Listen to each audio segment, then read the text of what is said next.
Hello, everyone. Welcome back or welcome to Recovering Out Loud, the podcast where we get real about addiction, recovery, and the messy, beautiful process of rebuilding your life. Today, I sat down with someone whose story is as bold as it is inspiring. In today's episode, we delve into the transformative journey of Erick B, a man who transitioned from the vibrant nightlife of Toronto to becoming a beacon of hope in addiction recovery. Once a successful club promoter, entangled in the throes of substance abuse, Erick faced a pivotal moment that led him to seek help and embrace society. Today, Erick dedicates himself to helping others find their way out of addiction. He pursued formal education in addiction counseling, established a rehabilitation center in Etobicoke, and opened up 3 sober houses in Toronto. Join us as Erick shares his insights on the challenges of recovery, the importance of community, and the power of turning one's life around. Today, we talk about how addiction hides in plain sight, the psychology of denial and self-deception, why rock bottom is different for everyone, rebuilding identity without substances, the spirituality of recovery and ego surrender, and how real fun and freedom are found in sobriety. I had a lot of fun with Erick today, and I hope you enjoy this episode too.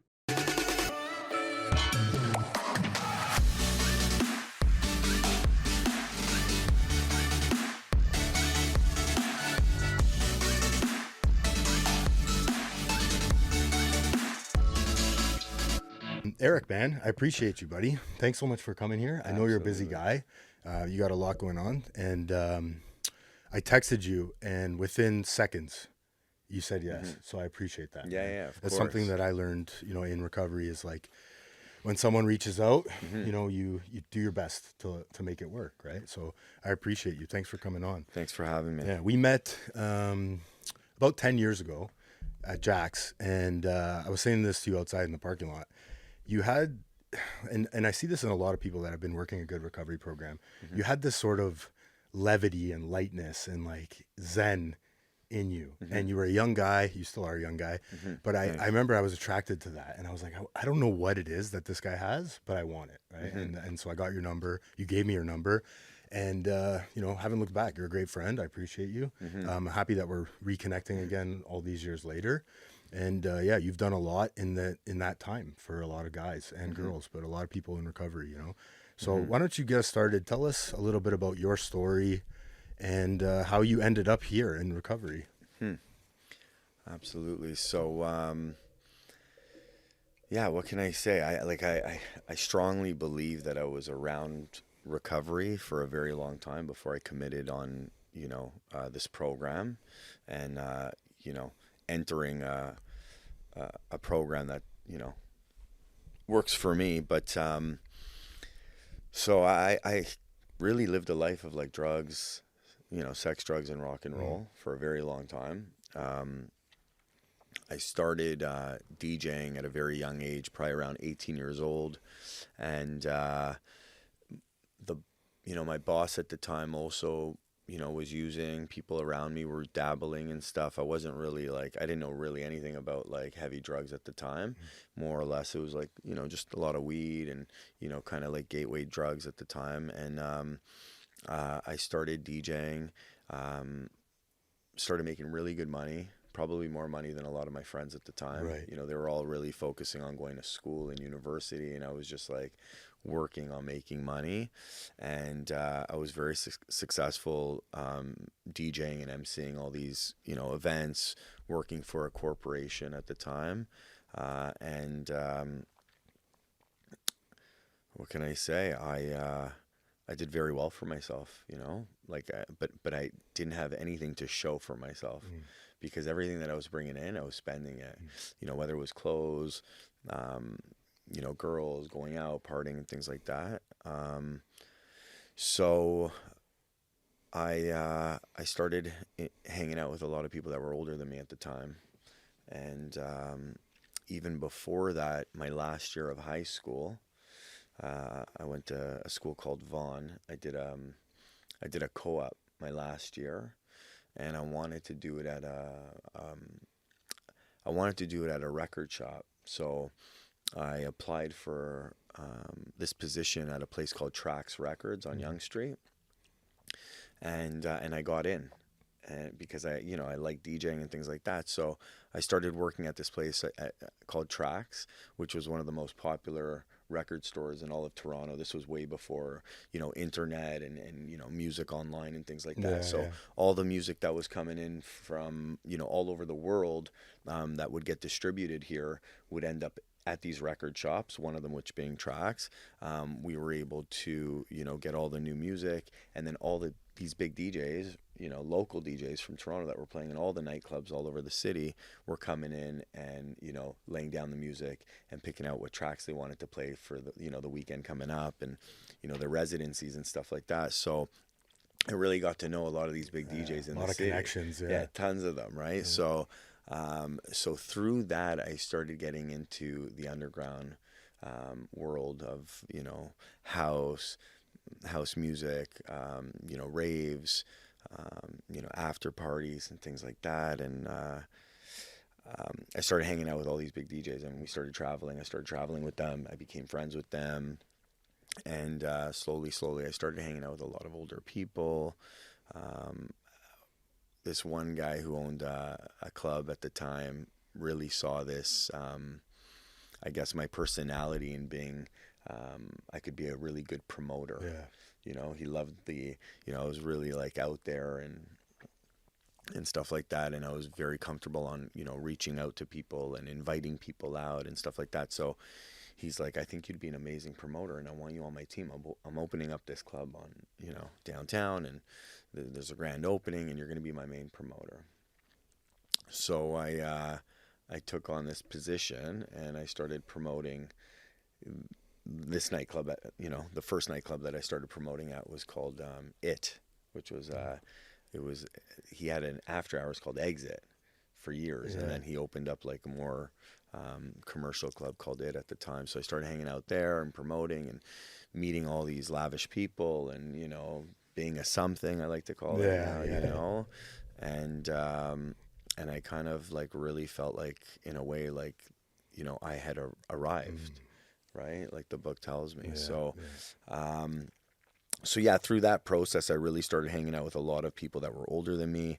I got introduced to drugs. I mean, I was going to a club called Industry. I was a regular there on a weekly basis. So all the biggest DJs from all over the world were actually playing there. And this was a club that was going on for like 2-3 days, and I started dabbling in pills. I was doing ecstasy. I was gonna say, back then ecstasy was like the big thing. It right? was huge in the 90s. Yeah, and you just pop a pill and you could dance for about like 3 days, So like that was the first time I did it, and then slowly as you start getting more involved in it, your tolerance level rises, and by the end of the weekend, I was probably doing about like 10-15 pills throughout the weekend just to get the same feeling, right? So yeah, and then through that, like I said, I keep going back to that. I was hanging out with these older people. They were a lot older than me, probably like 10 years older than me. I really wanted to fit in. I wanted to be cool. They started dabbling in blow. Again, I was probably like 20, 22 at the time. I really didn't know what was going on, but I wanted to be like them, and I wanted to feel like them. So I was always asking them, oh, what's that, and my buddy was always like, no, you're too young for this stuff. And then one thing led to the next, and, I'm doing a little bumps here and there. And then I got hooked on blow, and that was probably about like a 15-year ordeal, where for many, many years, I mean, I didn't think I had a problem. One of my sponsors always used to say, you're like a shiner because you shine on the outside. Everything looks good. You got the house, you got the car, you got the girl, you got the money, but, on the inside I was dying. And, I call it a slow burn. And, it slowly strips you away from all these things that you love and the things that you're supposed to be doing in your life, but you don't realize it. It's a progressive illness, I call it, right? Yeah. So over time, you start, losing things, and, your relationships start getting really, you have problems in relationships and business and things like that. And that's what kind of happened to me throughout the years. But I had a business partner at the time where she knew I was just like, I was in the grips of the disease, and I was in this spiral where I didn't have a solution, and I didn't know I could, get out of it really. But again, I didn't think I had such a problem, because when you surround yourself around those people, Lower companions, yeah, yeah, we when you call it. surround Yeah, yourself around, those types of people, and those crowds and those parties, like, I mean, that's the only thing you know. yeah, That's the normal for you, right? So that was very normal for a long time. But she basically gave me a ultimatum, basically saying that if you don't go and get treatment, then we're going to fold this business and we're going to go our separate ways. And that kind of scared me a little bit at the time. I did a walkthrough of a treatment center called Bellwood, hmm, and I thought to myself, "There's no way I could be in a place like yeah, this. Like, I could do this on my own, yeah, And she gave me this whole letter and everything, and basically, I kind of like blew everybody off in a way. I kind of made it seem like I was doing really well for a long time. I kind of made it seem like I had my shit together. I slowed down. I could really like manipulate and hide my using. By that time, I had my own place, so I wasn't around a lot of people. Um, yeah, I just kept on keeping on doing yeah, what I was doing, yeah. right? And then I got introduced to another buddy of mine, where we started a promotion company, and we were promoting nightclubs about 5, 6 nights a week. And I mean, you're out drinking 5, 6 nights a week. Everyone around you is using. Very difficult to say no. It wasn't part of my vocabulary. Yeah. Um, so again, I was just like in the grips of this, the disease of addiction, I think, for a long time. But I really couldn't see the light. I really didn't think I was always justifying my using. I'm not that bad. All my friends are telling me I have a problem, but you're all hypocrites because I'm using with you all. Yeah. The thing was, like, I would use, and then, I'd be using with them, and then also I would use on my own, Yeah. you know? And I had a friend of mine who told me, listen, like, when you're by yourself and you're using, like, the party's over. You're Yeah. not at a party anymore. And then when I came into recovery, I really started realizing there was a difference between partying and using. Hmm. Partying is like, I'm going out, I'm gonna dabble a bit, I'm gonna have some drinks, party, whatever, and I can shut it down, you know. And using was, you can't shut it down Yeah. anymore. It's like you keep going and going, and you keep getting more and finding ways and means to get more, and that's what it was for me for a long time. I was taught, hanging out with these guys that were older than me, like, what you have, you finish, and you get more. There's no saving it for next Right. weekend. Right. Right. There's none of that. So, I like to say I learned the hard way. I really realized in life that you are who you hang out with. Hmm. You are who you hang out with, and the people I hung out with were just, a lot of them were users and partiers, and didn't really have a direction on where they were going in their life. We were just having fun, and um, I guess I enjoyed it for a long time, until I didn't enjoy it anymore. And there was a lot of nights and early mornings where I didn't like the way I was looking. I didn't like the way I was feeling. I was getting very, very depressed. I didn't want to go to work anymore. I needed drugs. I needed things to use just to get me there and to make me feel comfortable in the environment. I became an introvert. I didn't want to be around people as much. I didn't want to talk as much. Right. So, yeah, I mean, it was getting to be very, very dark for me, you know? And I'm just trying to think about Wa- the life. Was Yeah. there a moment I can relate to a lot of what Mhm. you just said? We had very similar using, pasts. Was there a moment where you kind of a lot of people say rock bottom, you got to hit rock bottom. Maybe it was more than one, but was there a moment where you were like, man, this is it. Like I'm done. I'm done. Yeah. I'm happy you're asking me that question, because going back into my story later on, where I was kind of like manipulating everybody, pretending I had this all together with my first business partner, let's say. The second business partner that I had this promotion company with, um, basically introduced and kind of brought to my attention another letter that said the exact same thing that the first business partner, introduced me to like years before, and just basically gave me an ultimatum as well, saying, look at, like, you've been using for so long already, like, when are you going to change? What are your plans for your life? Like, you can't get out of it on your own. You need help, basically. And if you don't go and get the help that you need, I'm gonna like, we're gonna go our separate ways. Yeah. So so something for me there, like at that moment, I don't know if it was the grace of God that came in, or some sort of awakening, or I'll never forget that morning, because I read this email. It was an email that he sent to me at like 7 a.m. coming off of whatever I was coming off of. And I was just like, wow, like, this guy's right. Like, when am I going to change? What am I going to be using when I'm 50 years old? Like, maybe I do need help. Maybe I do need to, like, surrender to this thing, or go to treatment, or whatever that may look like, And I didn't know what that looked like at the time. I was always like worried, there's this thing, about people in rehab, or, The stigma, the stigma around it, or people like, they're those people under the bridge, or whatever that may look like. But, so I said, I will, I'll look into, going and getting help. That's the moment I kind of hit a real rock bottom. And I said, okay, I'm willing to do whatever I need to do.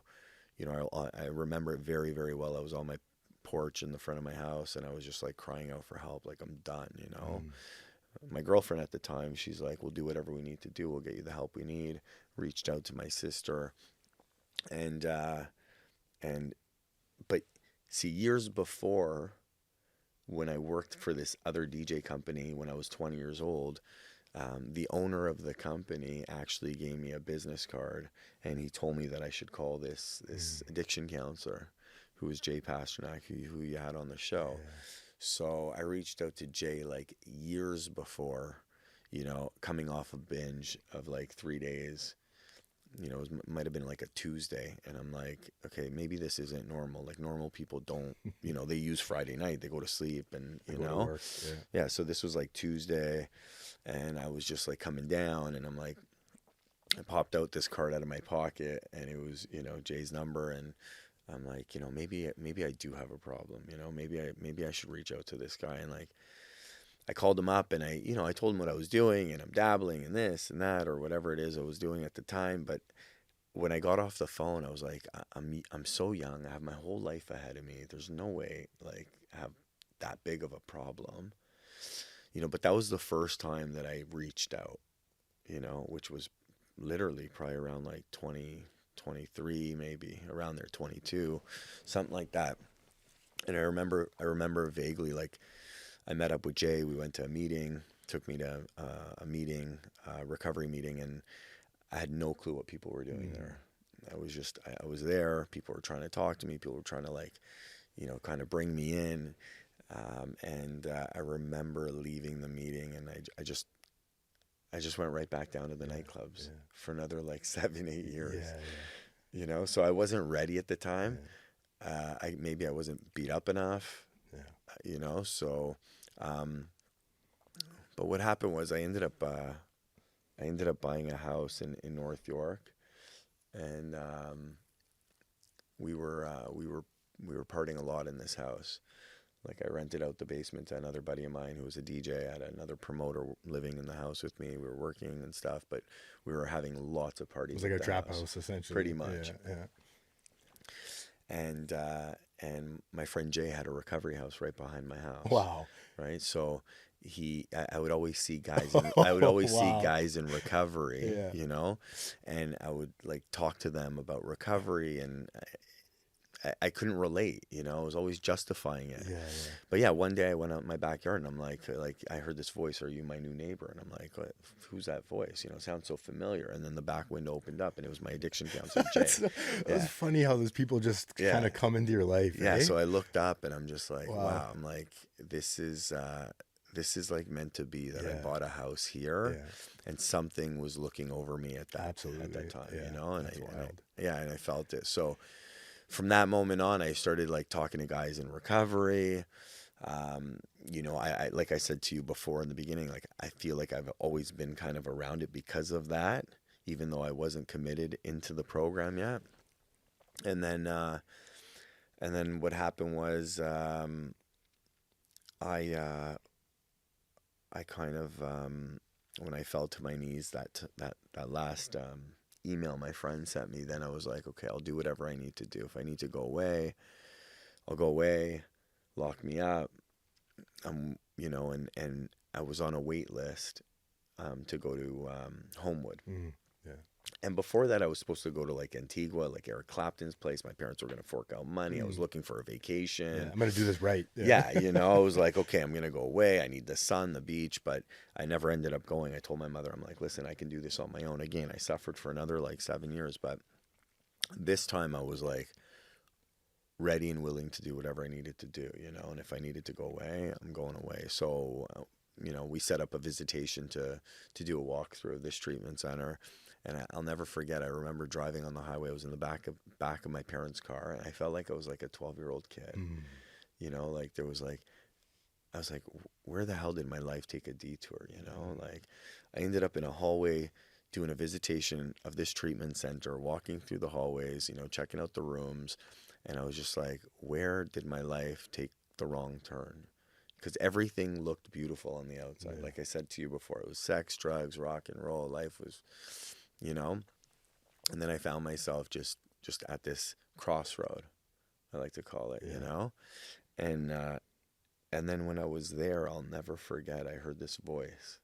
And this voice said, like, stop listening to yourself and listen to other people that found a solution. Mm, You know, very, very clearly. And then I remember leaving there. There was a wait list, a wait time to get in. It was probably about like a couple months.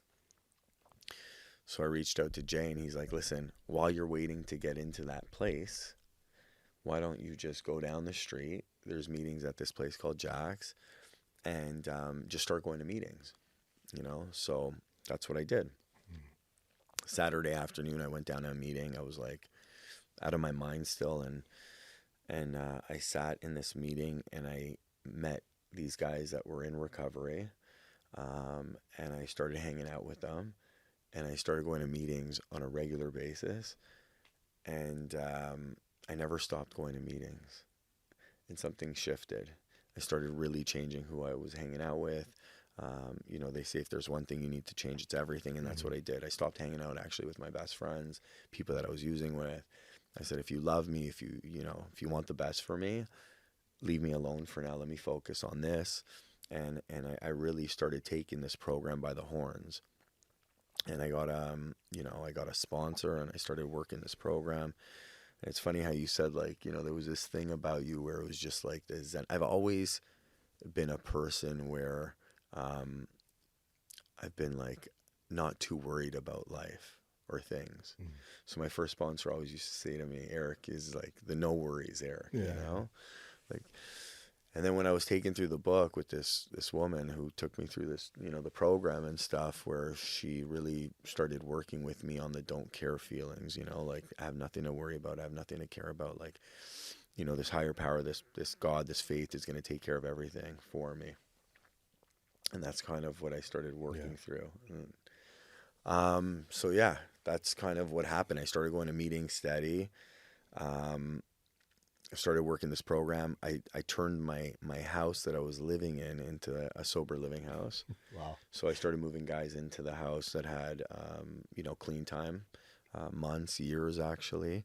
And I'd drive around every single night to meetings with my car filled up. And I'd go wherever I had to go to pick up guys and go to meetings with them. And I kind of felt like I just brought this whole new energy into recovery. We started doing retreats with like 30, 40, 50 guys. We'd go out to like different places and you know, rent cottages or lake houses and stuff like that and just start opening up to each other and sharing and having this camaraderie and this fellowship with each other. And that's kind of really where my recovery kind of took off. Yeah. You know, and I really just I started doing the work. I really started getting down to like the nitty gritty of, you know, what we do around here, and it's, you know, freeing myself from the bondage of self and Ego. yeah, all that stuff Yeah. that's kind of holding me back. And and just growing spiritually. Yeah. You know, we always say it's not a religious program, it's a spiritual program. Yeah. So I just try to like be a good person today, and um, you know, love thy neighbor as thyself. Like all these beautiful things that we learn about, Hmm. you know, They work. Yeah. since we were little, we learned about them. Yeah. There's something that happens. I don't, I do understand it, but I don't, sometimes I try to overthink it, and it's very simple. When I'm with new addicts and new alcoholics, I'm not thinking about me, right? Hmm. I'm not thinking about my problems and poor me, and, you know, um, I'm just for that hour, 2 hours, 3 hours, whatever it is, Hmm. I'm able to get outside of my head and ask someone else how they're doing, right? Hmm. So, we were talking about it outside today Hmm. too before we came in here. So now you have 3 sober houses, Hmm. right? That business grew. Hmm. You opened up a treatment center Hmm. in Etobicoke. Um, what like if I were to ask you, what's the common theme? I love this question of like, you see a lot of guys come in and Hmm. girls, and you see a lot of guys and girls go back out and Hmm. relapse too. What's kind of the common theme that you see with people that are successful in recovery and putting together time? Hmm. And then, get to the relapse part too. But what's the common Yeah, theme? it's a good question. I think like not rushing it. Like this is, I was just on the phone with one of my boys. Like this is a slow process. Yeah. You know, we come into recovery, we want to get things really fast. I Yeah. want to get things back quickly. You know, I have all these, you know, just because I'm clean 30 days or 60 days, I think I'm going to get the world back in my hands. And it's not like that. Like it takes time. Yeah. And, you know, they say, you know, it works if you work it. So you have to work this program, and it takes time and patience. You know, you're changing. People don't like to change. Addicts don't like to Yeah. change. You know, it took me a long time to even come to that realization. You know, so it's a process. You know, recovery is a lifestyle. Yeah. This isn't. This isn't a, you know, I'm just going to go to a meeting once a week and I'm just going to, you know, try to stay clean and sober and things like that. Those people will not be successful in recovery. This is a lifestyle, right? Like, so you like to work out, you know, you go to the gym on a regular basis. That's a lifestyle. Yeah. You meal prep, Yeah. you know, you do different exercises on different days. You work different Yeah. muscles, Plan it out. Yeah. right? Yeah. There's certain Yeah. things that you have to do so you get the results that you need. And you're not going to get big and buff the first day. Yeah. It takes time. You're going to see results in 8 months from now or in a year from now. Yeah. It depends, right? So I believe like recovery is really the same thing. Absolutely. It's just for your mind. You know, it's your thinking that needs to be, you know, checked, right? It needs to be changed. You know, I kind of say that people need to be brainwashed in recovery, and that's the truth, right? Our goal is to like kind of feed people, you know, positive, um, you know, reinforcements on a regular basis, whether it's just about being grateful or having acceptance in life or getting out of self and doing things for others. Um, you know, like all these things, these beautiful things, love and tolerance of others is our Code. code. Yeah. Yeah. Like all these things that we talk about, you know, in meetings or in the program, are things that they're great to speak about at a meeting, but it's how am I putting them in my everyday practice Yeah, in the life? 99% of my life, am I practicing it? I can be good at the 1% and, Absolutely. smile and shake hands and kiss babies in meetings. It's easy. Put out Absolutely. chairs. I'm great. I'm doing great, For sure. But then as soon as you leave that room, the world hits you. Life happens. For What sure. now, buddy? Yeah, What are exactly. you going to do now? Yeah, and they talk about the unmanageability and how we can struggle with that because, you know, we want to live, you know, we want things a certain way and, you know, we're not living up to it maybe, or, you know, we want things like I said before, really quickly and really fast. And so we struggle with that, right? And a lot of people, I believe that they just don't have the right tools or they're not going into their toolbox and using, you know, what they need to be using. Like, you know, you need to take action in this Yeah. program, Yeah. right? So, um, you know, picking up the phone, reaching out, I'm Yeah. struggling. I need That's a help tough one. today, you know, Yeah. whatever. I need to go to a meeting. I need to pray, meditate, Yeah. open up a book, go for a walk, you know, be around like positive people, you know, people are that are like, so today coming back to like, I am who I hang out with today. I'm around a lot of people that are recovered, that are living a life, that are, you know, they're happy, they're joyous, they're free, you know, they're not, you know, struggling with the obsession of using drugs or alcohol on a regular basis. Um, They're you know, continually working on themselves in absolutely, some capacity, right? This absolutely. inside work that we have to do. Yeah. Absolutely. Yeah, this is an inside job. That's what one of my guys said yesterday at a meeting, and Yeah. it's true. It is. It's an inside job. Like, things aren't going to happen just because I'm sober. Mhm. Just because I put the drink down or the drugs down doesn't mean like my whole world's going to change. I got to do work on myself. That's why we do, like, an inventory. Mhm. We go and clean the wreckage of the past, we go out and make amends to a lot of people. Yeah. There's lots of programs out there that aren't a 12-step or Right. recovery program Yeah. that they are doing this stuff, and again, it's trying to be a different person today, a different human being, more of a spiritual being, Yeah. I'd like to say, and try to live a different life today, Yeah. than when I was out there using. Yeah. Cheating, stealing, lying, right? Like this like bank robber. I love that. That's great. Do you, I'm sure you get a lot of, and we have a lot of people that reach out to me that watch this podcast that are family members of addicts and loved ones. Hmm. I'm sure you get a lot of loved ones that reach out and say, just fix him, fix her, like help me. I don't know Hmm. what to do anymore. He won't stop. He can't stop. Hmm. What's kind of like, what have you learned about the support system and family in an addict's life? And, how do I support my addict loved one? Yeah, it's a good question. Listen, there's lots of programs out there that are going to help support family members and loved ones for sure. Um, you know, they need their own program because the addict and the disease of when he's using and stuff, it really affects everybody around him, or her. Absolutely. And a lot of people are going through a lot of things, when they're out there using, right? So they need their own support network, their own community. They need people that they need to talk to, how to not enable the loved one and give them money and things like that to go out and use. There's a codependency factor there. There's, communication. There's got to be some healthy boundaries set in place. So these are things that, again, they're taught, and they need a program to learn how to deal with the addict themselves when they're out there using, right? Yeah. One of the great things about the rehabs that I've been to, and it's 3 now, hopefully God willing, no more, because I put my family through a lot, and I Mm-hmm. put myself through a lot too, right? Mm-hmm. But every single one I went to had a family program where the family like kind of came in and got educated about addiction, on how to not enable, how to support. What's your view on like family programs? And because I mean, you mentioned a lot of it there. Art has a family program, Yeah. I'm assuming. Yeah. What do you guys focus on? We focus on those things, definitely. Yeah. There's enabling, there's codependency, there's healthy boundaries, there's just educating them on the addiction, what to expect when the loved one comes home, having the support in the community that they need. But again, it's a lifestyle for them too. Like, Yeah, absolutely. when do they start trusting their kid again? Yeah. Like, just because the kid's got 30 days or 60 days doesn't mean, okay, here, He's go- healed. He's Yeah. fixed. Yeah. Yeah, he's cured, right? Yeah, So cured. it takes time. I mean, I even, I see it all the time. People that come up to like a year and then decide to go out, or 2 years and go out, and then I just see the family just break down again. Yeah. It's like, it's so sad, Yeah. and like I see parents crying all the time, like, help our loved one.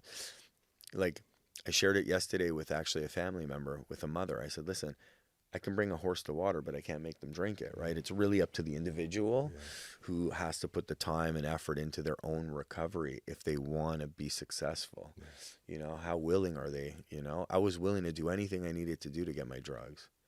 So I got to be willing to do whatever I need to do to be free from the obsession of using, or the thought of using. And the longer I am clean and sober, I feel like the harder I need to work in my recovery, because, I'm coming up to like 15 years in October. Wow. And it's you think, okay, maybe you can be normal again, or you can have a drink or smoke a joint, or there's people are doing mushrooms now, and DMT, and they're good for PTSD, and you just hear all this stuff that's happening, and that might be great, and that might work for other people and stuff like that, but I definitely don't want to take any chances on that. Like, for me, it's about being completely abstinent from anything that's going to change the way I feel today. I don't want nothing in my system. Yeah, I'm so happy you brought that up because I had a point in my sobriety today. Luckily, I'm not battling with that thought of like um, this. I need to find God through Hmm. psilocybin Yeah, yeah, or come across. ayahuasca, Hmm. and I shared about this a lot here, but I was at a point where I signed up for an ayahuasca retreat. I was very close to going. I paid. I was excited. Hmm. I thought it was the right answer for me. And I remember speaking to my therapist. She's in the program as well. She's sober and clean as well. And she just said, "What makes you think you're going to do it once?" Hmm. And that was what clicked for me. I Hmm. was like, "Holy shit!" And it scared me. I was like, I'm going to relapse if I do this, right? So Yeah. I love that you said, I don't even need to or want to take a chance Hmm. because it's not worth the risk, man. For Like the sure. risk reward factor. And that's how I have to think today is like Yeah. any decision in my life when it comes to anything, but especially substances. Hmm. Steroids was one for me too. I have to look at that again and say, like, the risk just outweighs the reward Hmm. tenfold Hmm. every time. It's not worth it because I don't know what's going to happen, Hmm. right? I started smoking meth my last relapse. I never thought I would do that. Yeah. Yeah. You know what I mean? Yeah. I'll be using needles for sure if I go back out. Yeah. Like I'm like pretty sure because it's just like the way my mind works. It's just I want more. I want more. You know, one is too many and 1,000 is never enough. Yeah. We As have the they say. disease of more, for Yeah. sure. And then you said, I Hmm. love what you said too about I have to work harder today because it's a progressive illness. Hmm. If that's true, Hmm. which I've found it to be true, that means that I'm more ill, technically. This is my opinion. Hmm. I'm more ill today than I was 10 years ago. Hmm. Hmm. So I have to work harder to keep that at bay. For Right? sure. Yeah. Yeah. Yeah. Yeah. I heard a speaker say years ago, it's like there's three things that this thing wants to do to you, right? So it's like it's irreversible. Like once you have it, you can't go back. Yeah. There's no going back to like just managing or using once in a while, Control. Yeah. right? And then it's progressive, so it's gonna get worse over time, and that it's fatal, right? Yeah. So at the end of the day, it's gonna find ways and means to kind of take me out, Like you said, it's very patient, Yeah. very, very patient. It's trying to wait for the right time, slowly, slowly. Okay, you got 15 years. You don't need to go to meetings anymore. You don't need to work with guys. You own a treatment center. You got some sober houses. You're doing good. You're All doing these great. things. Yeah. Yeah, Yeah. right. Yeah. And then it just starts messing up with your head. And then, it's just waiting for you. It's waiting for the right time, and it could be on a perfect day. Sun is shining. You're in Miami. You're in Mexico. No one's going to know. And then, Bang. yeah. And then it's just the first one Yeah. that gets you, Yeah. right? So it's like for me, I really try to stay vigilant. You know, I kind of wear this program on my sleeve. I tell everybody I'm in recovery.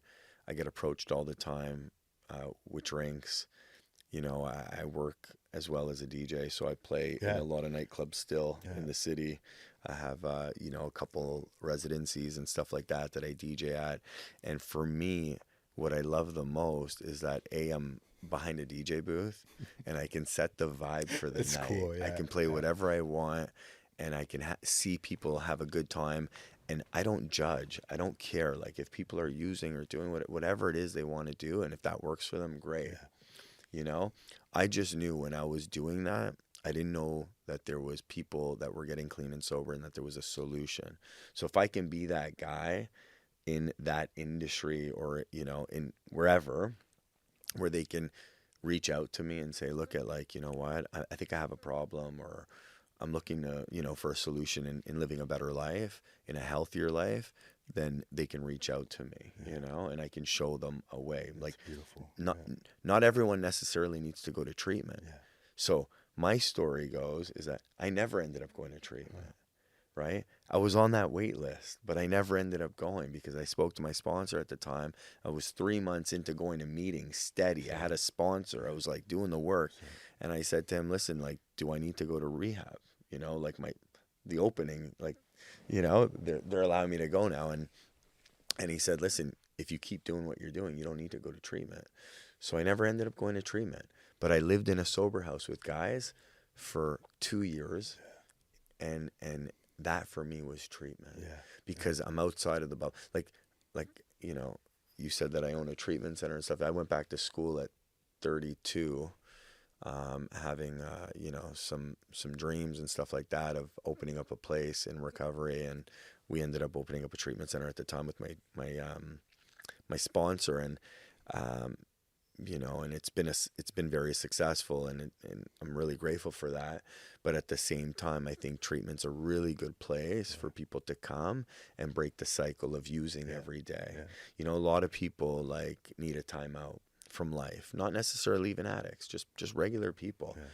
Could do with just going to retreat, Yeah. have a retreat, Disconnecting. disconnect, get off the social media, get off, your schedule and your regular, things that you're doing on a regular basis, and just take a time out, and just kind of get grounded in realizing what you need to work on in your life, and start looking in the mirror at yourself. Absolutely. Yeah. Right. And that's why I think treatment's really good. So it kind of breaks the cycle of you using every day, whether it's a 30-day or 45 or 60-day program. But the real work starts when you leave treatment. Absolutely. Right. So I believe, us who have sober living houses wherever, whoever has them, are a lot more successful in getting the stats up where people can stay clean and sober long term, because now you're out of the bubble of treatment. You're dealing with everyday life. We're getting back into school, we're getting back into work, careers, relationships, getting back into, like, maybe you were separated and divorced and you're having kids, whatever that is, and you're able to navigate through those experiences clean and sober with the support of a group of brothers in a house, or women in a house, with counselors that, you can ask questions and have that, like, not the thought of, okay, I'm going to go out because life's getting tough. Yeah. And it seems like when you're dabbling with that thought and dancing with that thought, as one of my counselors used to say, you're dancing with this idea of, like, maybe I could do it. I'll control it this time, this and that. You're not bouncing it off anybody, right? So it's a great idea in your head. Yeah. But to your point, when you're surrounding yourself with people who are trying to live a better life, clean and sober, you kind of feel obligated, if you're working a good program, to tell somebody, like, hey, sure. I've been thinking about getting back on ADHD medication, right? That was my thing. I never told anyone. I told my wife, but I was dead set on it. And her first reaction was, no, you shouldn't do that. But I wasn't telling people in recovery. I wasn't telling them what I was going through.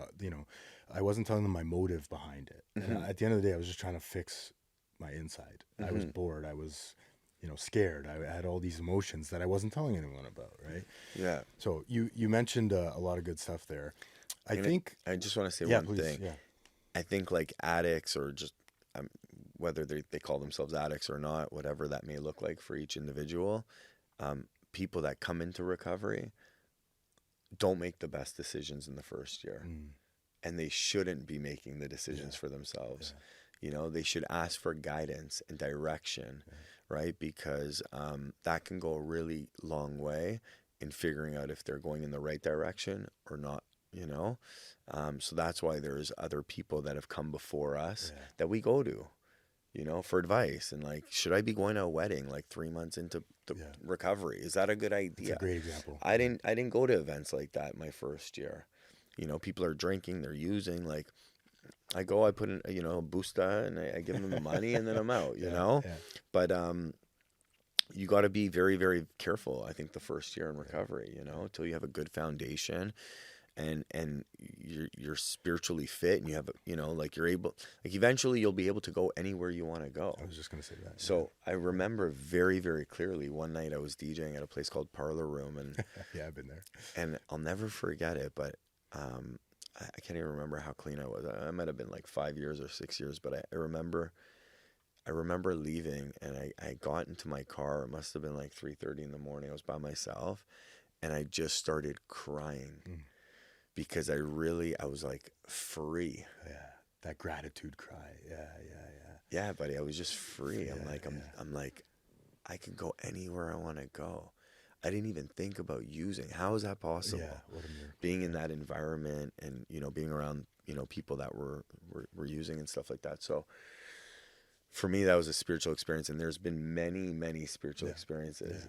Graduating school at 32, was a spiritual experience. I cried. I'm like, to have that diploma and certificate to allow me to move on in this direction of helping people and stuff like that.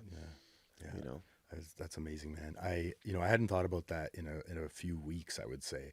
I've had many of those gratitude cries too, where it's just, you can't even believe where you're at. Yeah. And it's never, I just bought a boat or I just bought a car. Like, it's amazing. It's Hmm. never ever that, man. It's Yeah. usually, for me, one of that's standing out in my mind is I was driving down to run a marathon, my first marathon, no, my second marathon, Hmm. and I wasn't a runner. I could never do things like that, right? Hmm. I never had the discipline, the energy, the capacity to do that ever in my life.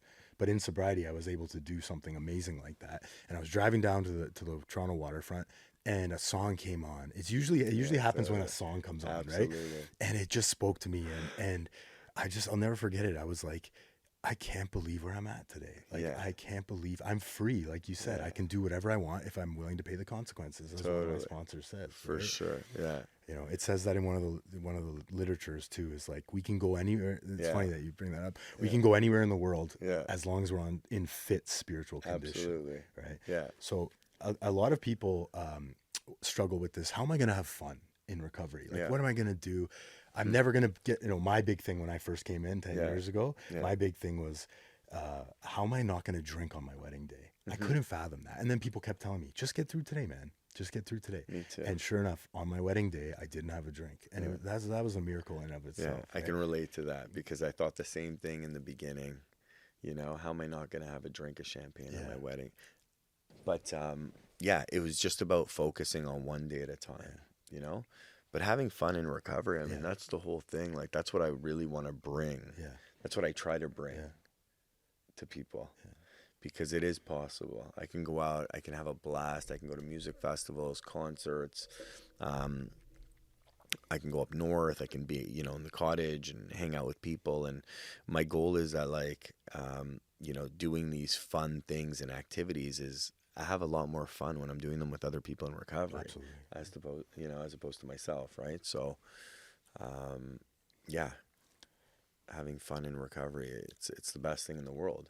And today I can feel everything. Yeah. I'm not blocked. I'm not numbing it with things.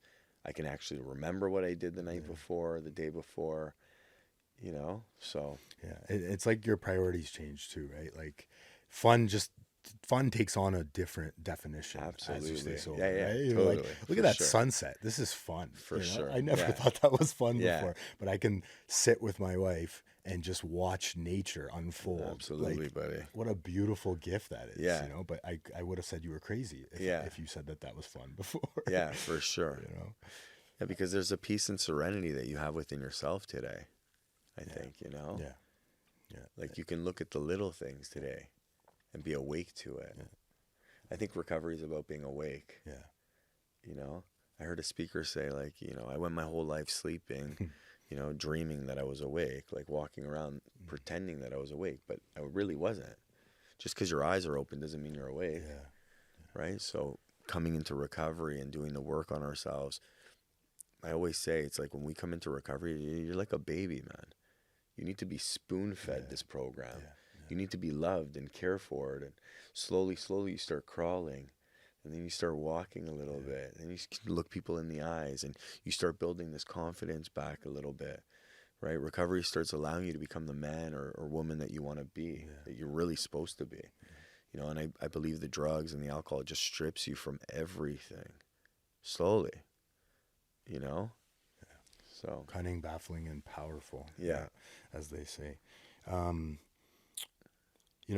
I like to ask this question towards the end of my podcast, because I think it's important. But what do you say to that addict or alcoholic that's shaking, scared, crying, sweating, miserable? What do you say to that person right now? I would definitely say that there is hope. And if you want to change your life, you can. You deserve to be happy. You deserve a better life for sure. But you also have to surrender completely. And if you surrender and if you are willing and open in wanting to change, there is a solution for you. But you're going to have to do work. And it's just like everything else. Anything you want to do in your life, you have to work at it. You have to practice. Whatever career you want, even being a father, you got to practice being a dad or whatever that may look like for you, right? So I feel that, yeah, there's definitely hope for people out there that are struggling. Like, I have faith. I see it, if I see it every day.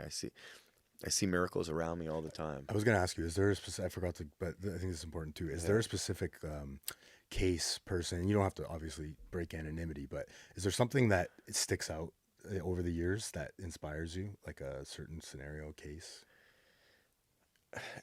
Anybody picking up a year medallion or like a couple years for sure, that inspires me for sure. I actually just facilitated last week a 7-year medallion, a 4-year medallion, and a 1-year medallion, all in one night, and they're all 3 buddies of mine. Wow. So for me, like, what really inspires me is seeing the family members so happy and seeing their loved ones change. Yeah. Like, for me, that like just touches my heart, you know, beautiful. Brings tears to my eyes. And like, that's the gratitude I get when I feel like, wow, somebody's actually free from that bondage of drugs and using, you know, and they're living a different life, and they're getting married, and they're having kids, and they could never even imagine their life. I always tell people, you can't even imagine what your life will look like in recovery. It's true. Yeah. You know, it's a beautiful thing, right? But I always say normies won't understand. They don't get it. But I feel like this program, or you know, whatever program it is that you're doing, it's a gift from God for me. I agree. Yeah. And there's a power, like, it's an unbelievable power. But my thing I would just say is that there's hope for sure. Yeah. You know. Yeah. Awesome. Yeah. Where can people find you, Erick? Do you want to shout out anything? Or how do we? Yeah, I mean, if people are struggling, for sure, reach out to. You know, we have a treatment center that people can, if they need treatment or they need outpatient counseling, or maybe they don't need treatment, they just need a day program. There's an online program that we offer to people. So it's www.addictionrehabtoronto.ca. We have sober living for guys that just want to come in and you know, live in a sober living house for, you know, a couple months. That could be beneficial for them as well. And what else? You can see me on the dance floor. Yeah, I love it. Yeah, I gotta come see you. Yeah, absolutely. I love it. One of my favorite things to do now is dance in recovery and be sober, because I've learned over time that I do actually enjoy the music. And you have to, your motive has to be right, in my opinion. Absolutely, you can't just go to a nightclub to have fun. In my experience, sorry, I shouldn't say that. I have to go to places with the right motive. I can't be going to just steal vicarious pleasure off of people. For sure. Right? Yeah. I enjoy the music, I enjoy dancing, and so I love it. Right? Yeah, so that's funny you say that. Like, for me, I when I stopped doing drugs, it really brought me into what I really loved about music itself. Yeah. Like, I loved music and dancing. And then I felt like the drugs and everything just took me away from it, so far away from that. So now that I'm clean and sober, like, I love the music. I feel it. I love the energy of people. I love watching them dance and have a good time. And it's a beautiful thing. So for sure, you know, you can definitely come out and see me play if you'd like. And that's it. Yeah, love it, man. Music is the best drug. I truly believe that. Thanks so much, Erick. I appreciate you, buddy. Thanks for having me, Ant. I wish you all the best. Thanks, brother. And many, many more. Yeah. Thanks. Thanks for listening. Please help us grow the channel and like, share, and subscribe for more content. The discussions and stories shared on this podcast are for informational and motivational purposes only. This content is not a substitute for professional medical advice, addiction treatment, or therapy. If you or someone you know is struggling with addiction, please consult a licensed physician, addiction specialist, or mental health professional. You are no longer alone.